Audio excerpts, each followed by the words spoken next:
Today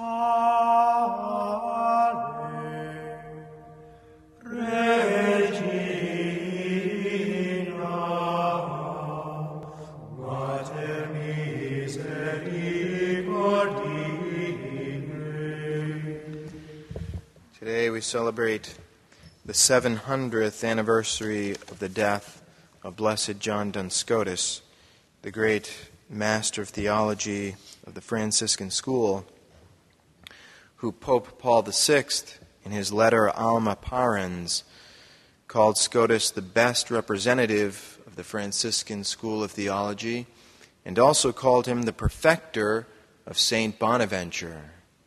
Now that is an enormous praise to give to a theologian, the perfecter of St Bonaventure. We know that St Bonaventure is normally placed alongside with St Thomas, these two great lights of the Church.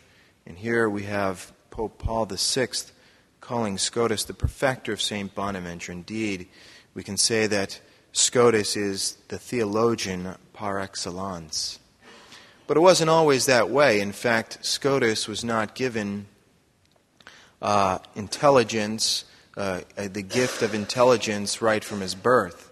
This was one of the great afflictions that he dealt with as a young boy, because although he loved to study and longed and desired to deepen his knowledge of the truths of the faith, nevertheless he had great difficulty and was not able to understand many things. And so what he did was he turned with childlike confidence to the Mother of all grace, the Mother of God, and implored her help. And in fact, Our Lady appeared to him and said these words, "O my little faithful one, I am very pleased with the prayers and tears which you have offered me. You have caused my loving heart to commiserate your present state and to console your sorrow. Behold, I am near you, who are so sad, to grant you every good thing, according to your desire. I will therefore heal the deficiencies of your mind, and I will enrich you with the riches of my Son. This is not due to your merit, but a gift from heaven." And in fact, from that day forward, from the appearance of Our Lady, Blessed John began to astonish both companions and professors with what one noted theologian called an almost infinite intelligence. In fact, the Franciscan historian Wadding writes this of Scotus. He says, "Scotus was so brilliant during his adolescence that he surpassed human capacity and the limits of nature, demonstrating the particular gifts that he received from God through the intercession of the Immaculate Virgin who appeared to him." So Scotus also received the grace of a vocation at a very young age due to the intercession of his uncle, Father Elias Duns. He entered the Franciscan order at the age of 13 and was not only recognized for his intellectual abilities right off the bat, but also for his great virtue.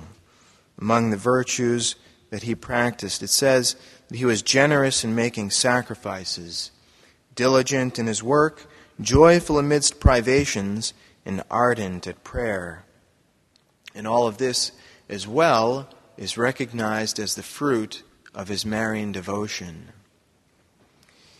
He was finally ordained a priest at the age of 25 and continued his studies in Oxford, in England, where he was also noted for his marked intelligence, but also by his humility. In fact, if you read the writings of Scotus, so often he uses the word videtur, that is, it seems. Very rarely do you have Scotus, affirming with such confidence and irrefutability one of his positions or others, but he's like a technician who examines and offers, his opinions, what he sees as more probable. And again, he uses that word. It seems that such and such is the case, always leaving it open in humility for other possibilities. Well, not always, but often. He went on to teach at the universities of Cambridge, Oxford, and Cologne, and he is especially known by his many philosophical and theological works for being the champion of the primacy of Christ and, of course, the Immaculate Conception of Our Lady. He was also a staunch defender of the authority of the Pope, because while he was at Paris, Philip IV drafted a document against the Pope, and Scotus was encouraged to sign. And instead of hanging on to his prestigious chair at Paris, what did Scotus do? Instead he said, "No, thanks, I'll be leaving now," and he went to Cologne to continue his teaching career there. And it was at Cologne that he saw the end of his days in 1308, of course 700 years ago, at the young age of 43, having left many of his works incomplete.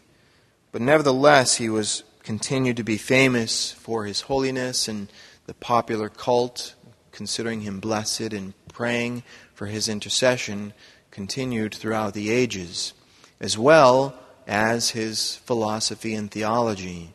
In fact, there's a testimony from the mid-17th century of a moral theologian, a Cistercian monk, named John Caramuel, who, in using one of Scotus's arguments, says that the school of Scotus is more numerous than all the others combined.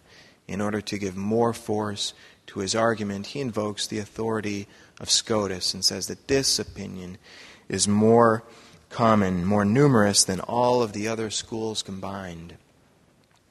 So finally, in 1991, Pope John Paul II confirmed the continual cult given to Blessed John Duns Scotus and formally declared him blessed.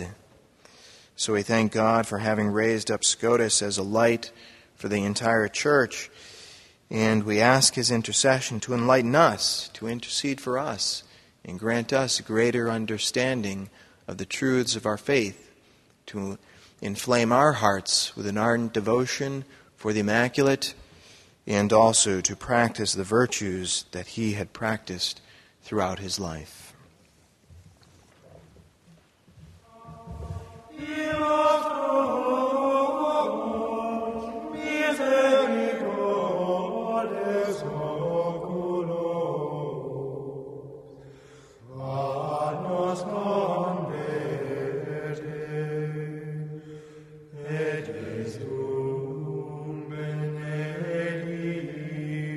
Fructum ventris tuum.